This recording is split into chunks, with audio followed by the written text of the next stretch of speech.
मेघालय की honeymoon mystery 18वें दिन सुलझी। शिलोंग से लापता सोनम यूपी में मिली।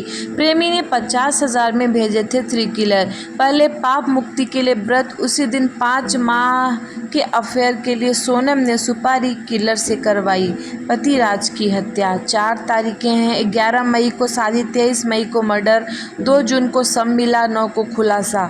मेघालय के बहुचर्चित हनीमून मिस्ट्री में 18वें दिन पर्दा उठ गया। शिलोंग में 2 जून को मृत मिले इंदौर के कारोबारी राजा रघुवंशी की हत्या उसकी पत्नी सोनम ने अपने प्रेमी राज कुशवाहा को सुपारी देकर कराई थी। हत्या के बाद से सोनम लापता थी। रविवार सोमवार की दरमियानी रात करीब 1 बजे वह शिलोंग से 1162 किलोमीटर दूरी यूपी के वाराणसी गाजीपुर हाईवे पर स्थित काशी ढाबे पर पहुंची। उसने ढाबे सहित मालिक साहिल यादव के फोन से भाई गोविंद को कॉल कर सूचना दी। गोविंद शिलोंग में थे। उन्होंने तुरंत इंदौर पुलिस को सूचना दी। फिर इंदौर पुलिस ने गाजीपुर पुलिस को काशी ढाबे पे भेजा। इसके बाद देर शाम मेघालय पुलिस ने गाजीपुर पहुंचकर सोनम को हिरासत में ले लिया।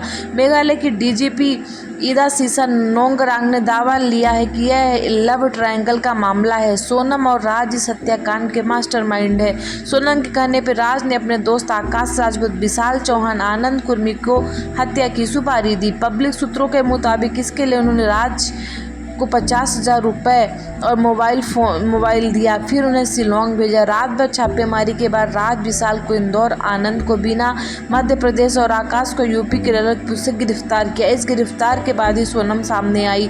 आरोपियों ने कबूला कि जब राजा हथियार से हमला किया तब सोनम वहीं खड़ी थी। राजा जमीन पर पड़ा चीख रहा था। हमने उसे फेंकने की कोशिश की। जब वो नहीं उठा तो सोनम ने भी उठाने में मदद की और खाई में फेंक दिया। सबके सामने दीदी बोलता था। राज प्रेमी राज सोनम के पिता की लकड़ी के कारखाने में काम करता था। उन्होंने इंदौर क्राइम ब्रांच के अफसरों के सामने कबूला कि प्रेम प्रसंग को 4 से 5 महीने ही हुए। सोनम उसे मोबाइल व नए कपड़े दिलाती थी। वह सबके सामने उसे दीदी बोलता था। सोनम ने उससे कहा था कि वह शादी तो करेगी लेकिन पिता हार्ट पेशेंट है, इसलिए लव मैरिज नहीं कर पाएगी। राजा आधमरा हुआ था। सोनम ने खुद खाई में फेंका, फिर अपने फ़ोन तोड़कर फेंक दिए। जिसकी सुरक्षित वापसी के लिए पूरा मध्य प्रदेश दुआ कर रहा था। आज वही सोनम कातिल के रूप में जानी जा रही है। सातिर बोली, आरोपी नहीं, मैं तो बहुत पीड़ित हूँ। ढाबा मालिक साहिल के मुताबिक सोनम ने हमें भी बताया कि शिलोंग में उसके पति के लुटेरों के साथ भिड़ंत हुई। इसमें लुटेरों ने पति को मार दिया। वो जान बचाकर यहाँ तक पहुँची, जबकि पुलिस को सोनम ने बताया कि वह निर्दोष है, उसका अपहरण किया गया था, वह आरोपी नहीं बल्कि पीड़ित है। गाजीपुर में मेडिकल जाँच के लिए जब सोनम को ले जाया गया वह बेसुध थी। साथ ही सोनम पति को मारने से पहले सास से बोली थी कि मैं व्रत नहीं तोड़ूंगी। आधे घंटे बाद ही हत्या करवा दी। 23 मई को सोनम ने अपरा एकादशी व्रत किया था। यह बात उसने फोन पर अपनी सास को भी बताई। मान्यता यह है कि व्रत पापों से मुक्ति और मनोकामना पूर्ण करने के लिए किया जाता है, लेकिन सोनम ने इसी दिन हत्या को एग्जाम दिया। 11 मई राज कुशवाहा, आकाश राजपूत, आनंद कुर्मी, विशाल चौहान बचपन के दोस्तों को दी थी सुपारी। 16 मई को राज ने इंदौर के सुपर कॉरिडोर के कैफे में बचपन के दोस्तों संग बैठक की। फिर 6 घंटे सोनम को प्लान समझाया। 20 मई की तारीख तय की। तीनों क्रिलर ट्रेन से गुवाहाटी गए। राज ने इन वक्त भी अपना प्लान बदला और वह इंदौर में रुक गया। उसने आरोपियों को भी रोका। जिस नंबर्स पे लोकेशन भेज रही थी उसी से पकड़े गए आरोपी। शादी के 5वें दिन ही साजिश। राजा सोनम की 11 मई को शादी हुई। दोनों परिवार खुश थे। सोनम भी परिवार में घुल मिल गई थी। ससुराल पक्ष को कभी उसकी साजिश का शक भी नहीं हुआ। और 21 मई को राजा सोनम शिलोंग पहुंचे। 23 मई को परिवार से आखिरी बात की। 2 जून को राजा का शव मिला। इस हत्या का ताना बाना सोनम 16 मई को ही खोल चुकी थी। विधवा होकर के उसके साथ शादी रचाएगी, ऐसा उसके मन में बातें सामने आई। रघुवंशी ऐप के जरिए सोनम राजा के परिवार एक दूसरे से मिले। रिश्ता तय हुआ। 11 फरवरी को दोनों की शादी का रोका तय कर दिया गया। इसी के बाद सोनम ने राज के साथ शादी रची। इस शादी बाद लूटपाट की कहानी बताकर पति की हत्या कर देंगे। मैं विधवा हो जाऊंगी, फिर तुम मुझसे शादी कर लेना, तब पिताजी भी मान जाएंगे। हथियार डाब ऑनलाइन मंगाया।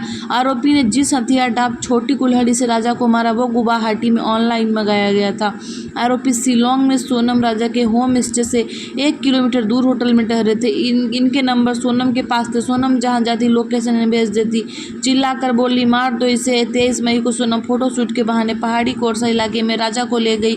रास्ते में तीनों आरोपी भी राजा से हिंदी में बात कर मिले और साथ चल दिए। सोनम थकने के बहाने पीछे चलने लगी। थोड़ी देर बाद सुनसान जगह देखकर सोनम ने चिल्लाकर कहा मार दो इसे। पहाड़ी चढ़ते चढ़ते आरोपी थके। सोनम बोले 20 लाख रुपए दूंगी पर मारना पड़ेगा। आरोपियों ने बताया कि पहाड़ी चढ़ते हम थक गए थे, हमने राजा को मारने से मना किया तो सोनम ने 20 लाख रुपए देने का ऑफर किया। उसने राजा के पर्स से निकाले 15,000 रुपए हमें दे दिए और कहा कि मारना तो पड़ेगा। आखिरी कड़ी ऐसा मिला सुराग। मेघालय पुलिस को शनिवार को मिली सीसीटीवी में सोनम राजा से दूर जाकर आरोपियों से बात करते दिखी। यहीं से संदेह हुआ। सोनम के कॉल रिकॉर्ड निकाले गए। फिर लोकल गाइड का बयान आया कि राजा 3 हिंदी भाषियों के साथ दिखा। सीडीआर से सोनम के आरोपियों से संपर्क के सुराग मिले। इनमें से नंबर्स की लोकेशन इंदौर में मिली, फिर भागी शिलांग से वाराणसी। हत्या के बाद सोनम तोड़े आरोपी भी अपने अपने घर ट्रेन से रवाना हुए। सोनम अकेली वाराणसी गई। यहाँ बस स्टैंड पे 2 लोग उसे छोड़ने गए, फिर बस से अकेली गाजीपुर पहुंची।